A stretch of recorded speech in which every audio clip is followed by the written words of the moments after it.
बिच्छू का मंत्र नहीं आता और सांप के बिल में हाथ डाल देते हैं। इसी कहावत पर आधारित है ये छोटी सी कहानी। कहानी बहुत ही शिक्षाप्रद एवं हास्यप्रद होने वाली है, इसलिए इस कहानी को अंत तक जरूर देखिए। एक बार की बात है, एक बूढ़ा व्यक्ति था। उससे कब्र में से पैसे और कफन निकालने का मंत्र आता था। एक बार वह किसी काम से दूसरे शहर गया। वह रात को एक धर्मशाला में रुका। वहां पर और भी कई लोग रात गुजारने के लिए रुके हुए थे। बातों ही बातों में उस बूढ़े की एक और आदमी से दोस्ती हो गई। वह दूसरा आदमी भी बड़ा गुणवान था। वह तांबे से सोना बनाने का हुनर जानता था। दोनों में समझौता हुआ कि वह दोनों अपना अपना हुनर एक दूसरे को सिखाएंगे। दूसरे दिन उस आदमी ने बूढ़े को तांबे से सोना बनाने की कला सिखा दी। बूढ़ा भी बहुत अच्छे ढंग से वह कला सीख गया। फिर उस आदमी ने बूढ़े से कहा कि अब आप अपना हुनर मुझे सिखाओ। बूढ़ा तो सिखाने को तैयार था, परंतु उस शहर का कोई अमीर आदमी मरे, तभी तो वह अपनी कला उस आदमी को सिखा सकता था। बहुत दिनों तक इंतजार करने के बाद एक अमीर आदमी मरा। वे दोनों बहुत खुश हुए।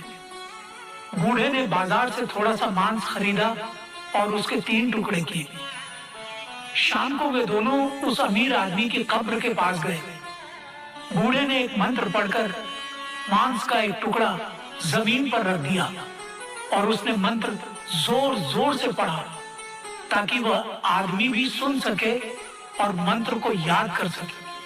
फिर बूढ़े ने दूसरा मंत्र पढ़ा और मांस का दूसरा टुकड़ा कब्र के पास रख दिया। तभी कब्र में से एक मुर्दा बाहर निकलकर खड़ा हो गया।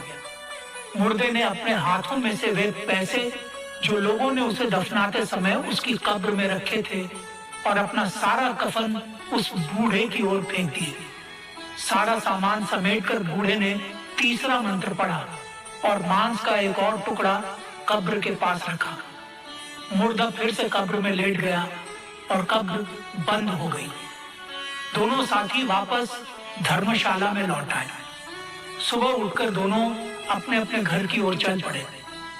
घर पहुंचकर उस आदमी ने सोचा कि काश कोई अमीर आदमी मरे तो मैं स्वयं ही उसकी कब्र से पैसे और कफन निकालने के हुनर को आजमा कर देखूं। काफी समय बीत जाने के उपरांत उसके शहर में एक सेठ मर गया। वह सेठ बहुत अमीर आदमी था। उस मंत्र सीखने वाले आदमी ने विचार किया कि अब अपनी कला को आजमाने का यही सही समय है। आज रात को ही उस अमीर आदमी की कब्र के पास जाकर अपनी कला को आजमा लेना चाहिए। वह मन ही मन बहुत प्रसन्न हुआ। उसने भी बाजार से ताजा मांस खरीदा और उसके 3 टुकड़े किए और कब्रिस्तान में उस सेठ की कब्र के पास पहुंच गया। कब्र के पास उसने पहला मंत्र पढ़ा और मांस का एक टुकड़ा कब्र के पास रखा। दूसरा मंत्र पढ़ा और मांस का दूसरा टुकड़ा कब्र के पास रखा। देखते ही देखते कब्र में से मुर्दा निकलकर खड़ा हो गया। उसने अपने कफन और पैसे उस आदमी की ओर फेंक दिए। अब वह आदमी तीसरा मंत्र पढ़ने लगा, पर यह क्या, वह मंत्र बीच में ही भूल गया। उसने अपने दिमाग पर बहुत जोर डाला, परंतु उसे मंत्र याद नहीं आया। वह बहुत डर गया। भयभीत होकर वह वहां से भागने लगा, परंतु यह क्या, वह मुर्दा भी उसके पीछे पीछे ही चलने लगा। उस आदमी ने घबराहट में कफन और वह पैसे उस मुर्दे की ओर फेंक दिए, परंतु उस मुर्दे ने दोबारा वह पैसे और कफन उठाकर उस आदमी की ओर फेंक दिए। ऐसा कई बार हुआ, लेकिन मुर्दा ने उस आदमी का पीछा नहीं छोड़ा। छुपते छिपते छिपाते वह आदमी किसी तरह अपने घर पहुंचा। उसे बहुत भूख लगी हुई थी। उसने घर पहुंचकर अपनी पत्नी से खाना मांगा और हड़बड़ाहट में जल्दी जल्दी खाना खाकर हाथ धोने और कुल्ला करने बाहर निकला तो देखा कि वह मुर्दा चलते चलते उसके घर तक पहुंच गया है। उस आदमी ने जल्दी जल्दी अपनी पत्नी को सारी कहानी सुनाई और कहा कि मैं अब घर पर नहीं रह सकता, क्योंकि यह मुर्दा मुझे घर पर रहने नहीं देगा। मैं जंगल में चला जाता हूँ, तुम रोटी पानी मुझे वहीं पर दे जाया करना। इतना कहकर वह आदमी जंगल में चला गया।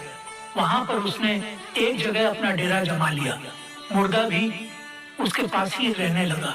उसकी पत्नी रोज उसे खाना पानी दे जाती, परंतु वह अब बहुत परेशान और उदास रहने लगा। लेकिन मुर्दे को कब्र में वापस भेजने का मंत्र उसे याद नहीं आ रहा था। एक दिन उसकी पत्नी ने उसे मशवरा दिया कि तुम अपने गुरु के पास जाओ और इस मुर्दे को दोबारा कब्र में भेजने का उपाय पूछो। पत्नी की बात मानकर वह एक दिन अपने गुरु के गांव गया। वह उनके घर रात को गया क्योंकि वह मुर्दा भी उसके साथ साथ चल रहा था। छिपते छिपाते जब उसने गुरु का घर ढूंढ लिया तो बाहर से ही अपने गुरु को पुकारने लगा। उसकी आवाजें सुनकर भीतर से एक महिला बाहर आई और उसने उस आदमी से पूछा कि आप कौन हो। उस आदमी ने सारी कहानी उस महिला को बता दी। उस महिला को रोना आ गया। उसने बहुत दुखी होकर कहा कि आपके गुरु को मरे हुए 3 दिन हो गए हैं। यह सुनते ही वह आदमी और भी चिंतित और परेशान हो गया। उसने उस महिला से गुरु की कब्र के बारे में जानकारी ली और सोचा कि मुझे मुर्दे को बाहर निकालने का मंत्र तो याद ही है। गुरु को कब्र से बाहर निकालकर उनसे मुर्दे को वापस कब्र में जाने का मंत्र पूछ लूंगा। यह सोचकर वह अपने गुरु की कब्र के पास पहुंचा, लेकिन उसके पास मांस तो था नहीं। इसलिए जंगल में काफी भटकने के बाद उसे बड़ी मुश्किल से एक मरे हुए पक्षी का मांस मिला। उसने उसके 3 टुकड़े किए और पहला मंत्र पढ़कर मांस का एक टुकड़ा उस कब्र के पास रख दिया। इसके बाद दूसरा मंत्र पढ़ा और मांस का दूसरा टुकड़ा कब्र की ओर फेंक। कब्र में से उसके गुरु का मुर्दा निकलकर खड़ा हो गया। उसने कब्र में से सारे पैसे और कफन उस आदमी की ओर फेंक दिए। शिष्य बोला, गुरुजी प्रणाम, आप मेरे गुरु हो। मुझे आपके पैसे और कफन नहीं चाहिए, मुझे तो सिर्फ आपका आशीर्वाद चाहिए। उसने गुरु को नमस्कार करते हुए वह पैसे और कफन गुरु की ओर फेंक दिए और कहा कि गुरुजी, मुर्दे को दोबारा कब्र में भेजने वाला तीसरा मंत्र मैं भूल गया हूँ। कृपा करके मुझे तीसरा मंत्र बता दो। गुरु का मुर्दा कुछ नहीं बोला और उसने पैसे और कफन दोबारा उस आदमी की ओर फेंक दिए। अब वह आदमी पैसे और कफन गुरु के मुर्दे की ओर फेंकता तो गुरु का मुर्दा सारे पैसे और कफन उस आदमी की ओर फेंक देते। यह देखकर शिष्य और भी घबरा गया। वह डर के मारे अपने घर की ओर चल पड़ा। जब उसने पीछे मुड़कर देखा तो एक के बजाय 2 मुर्दे उसके पीछे चल रहे थे। शिष्य फिर पीछे मुड़ा और दोनों हाथ जोड़कर विनती करते हुए कहने लगा कि हे गुरु महाराज, मुझ पर कृपा करो, दया करो। मैं मुर्दे को वापस कब्र में भेजने का मंत्र भूल गया हूँ। कृपा करके मुझे तीसरा मंत्र बता दीजिए। परंतु गुरु का मुर्दा मुंह से कुछ भी नहीं बोला और अपने शिष्य के पीछे पीछे चल पड़ा। अब चेला बहुत ज्यादा डर गया। वह यह सोचकर घबरा गया कि पहले तो एक मुर्दा था, अब 2 हो गए हैं। रातों रात वह जंगल में उसी जगह पहुंचा जहां वह रहता था। वह वहां जाकर सिर पर हाथ रखकर बैठ गया। वह डर के मारे कांप रहा था। इसी तरह डर से उसकी भी मृत्यु हो गई। अगली सुबह जब उसकी पत्नी उसे खाना देने आई तो वहां पर 3 मुर्दे देखकर घबरा गई। वह रोने चिल्लाने लगी, परंतु अब क्या हो सकता था।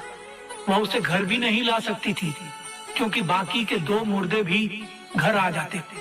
उसने जंगल में ही एक बहुत बड़ी कब्र बनाई और उन तीनों को उस एक ही कब्र में दफना दिया। इस प्रकार उसने चैन की सांस ली। इसीलिए तो कहते हैं कि अधूरी जानकारी बहुत ही खतरनाक होती है। अधूरी जानकारी के आधार पर लिए गए निर्णय अक्सर गलत साबित हो सकते हैं और इसके परिणाम स्वरूप नुकसान उठाना पड़ सकता है।